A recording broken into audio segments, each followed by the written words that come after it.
Bonjour à tous. Ce dernier trimestre de l'année 2022 est jusqu'à présent très positif et ça fait du bien, ça contraste avec un début d'année qui avait été très compliqué.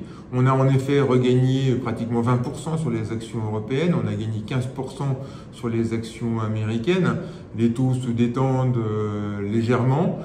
Et l'indice de la volatilité, qu'on appelle souvent l'indice de la peur, le VIX aux États-Unis, est passé de 35 fin septembre à 22 aujourd'hui. Alors comment est-ce qu'on peut expliquer cette embellie subite? Il y a trois facteurs d'explication à notre avis. Le premier et le plus important facteur d'explication, c'est que justement, maintenant, on est peut-être enfin en train de vivre ce pic d'inflation qu'on attendait. On a vu les dernières statistiques aux États-Unis. L'inflation commence à baisser, ça c'est une bonne nouvelle. Et on voit bien que les goulets d'estranglement qui étaient issus de la reprise post-Covid sont en train de se détendre. On voit par exemple le prix des conteneurs entre Shanghai et Los Angeles a baissé et est revenu à son niveau de 2020.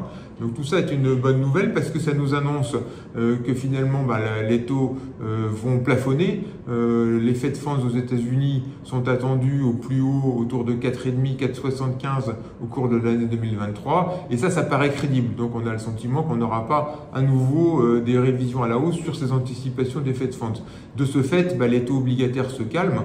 Aux États-Unis, sur le 10 ans par exemple, on est passé de 4,20 au plus haut à aujourd'hui 3,80 et de la même chose en Allemagne, on était pratiquement à 2,5 sur le 10 ans Bund, on est aujourd'hui autour de 2%. Donc ça c'est très important parce qu'à partir du moment où les taux obligataires se stabilisent, ça permet de stabiliser tout le prix des autres actifs, l'immobilier, les actions, etc. Donc ça c'est la première bonne nouvelle et qui explique cette embellie.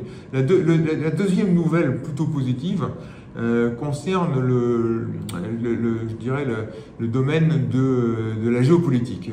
Bon, c'est vrai que c'est très compliqué. On a encore une guerre en Ukraine, on a des manifestations dans certains pays très importants. En Iran, on le voit. En Chine, j'y reviendrai.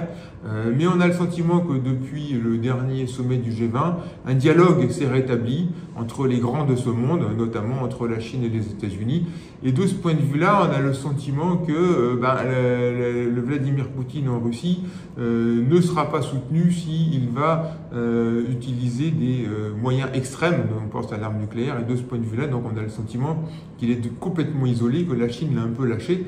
Et donc, il n'ira pas jusqu'à ces extrémités. Et de l'autre côté, l'Ukraine est bien soutenue par les armes occidentales. Donc, on a une situation qui commence à se stabiliser, on va dire, dans l'horreur évidemment en Ukraine, mais on commence à apercevoir l'issue de peut-être de ce qui pourrait être une négociation. Bon, là, il faut être très prudent.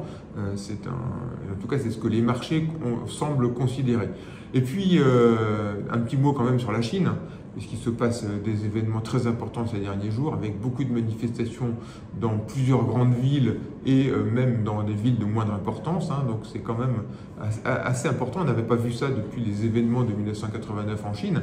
La chose positive qu'il convient de remarquer, c'est que la réaction du pouvoir est jusqu'à présent extrêmement modérée. Il y a eu très peu d'arrestations, et quand il y a eu des arrestations, bien souvent les personnes ont été relâchées sans que ce soit forcément inscrit à des dossiers particuliers. On a le sentiment que le pouvoir comprend l'exaspération de la situation et que on aura des mesures en faveur de la réouverture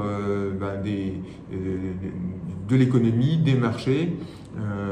On sent bien que le gouvernement, maintenant que Xi Jinping a confirmé, solidifié son pouvoir, il va se préoccuper de l'économie et il ne veut pas qu'il y ait trop de heurts.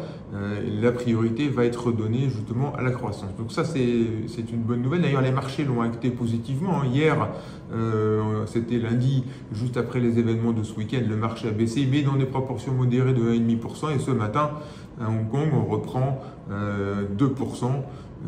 Donc ce qui fait que le marché a l'air de considérer là aussi que les réactions du pouvoir seront modérées et mettront l'accent sur la réouverture. Et puis le troisième élément qui explique cette embellie qu'on a depuis le début du troisième trimestre, c'est qu'on était arrivé à des niveaux de valorisation quand même très bas, avec un PER par exemple sur les actions européennes qui était de l'ordre de 10, on était à moins de 15 sur les actions américaines. Donc tout ça permettait de supporter des révisions éventuelles à la baisse des prévisions sur les bénéfices des entreprises qui ne manqueront pas d'avoir lieu. mais elles ne seront peut-être pas aussi importantes que prévu, puisque finalement cette récession est une récession artificielle créée par des politiques monétaires plus dures, mais au final, on n'aura peut-être pas des récessions trop marquées, c'est ce que les marchés ont l'air de considérer. Alors aujourd'hui, qu'est-ce qu'on fait maintenant qu'on a eu ces beaux rebonds sur les actions? Nous, on était passé positif fin septembre. Aujourd'hui, on peut considérer qu'on peut prendre des bénéfices et on aura peut-être une pause sur les marchés actions, voire d'autres phases à nouveau de volatilité. Et à ce moment-là, il faudra en profiter pour renforcer dans les creux. Et puis sur les obligations, là aussi, on était passé positif sur tout ce qui était crédit, notamment investment grade et high yield. On reste positif, parce qu'on ne pense pas que les taux iront bien plus haut dans les prochaines semaines pour les raisons que j'expliquais tout à l'heure.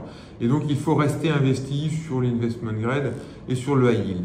Donc, en fin de compte, on voit bien que on commence, les marchés sont en train de nous donner des messages un petit peu plus positifs. Ça laisse beaucoup d'espoir pour 2023. À court terme, probablement un peu de pause de volatilité. Mais en tout cas, beaucoup d'espoir pour le futur. Merci à tous.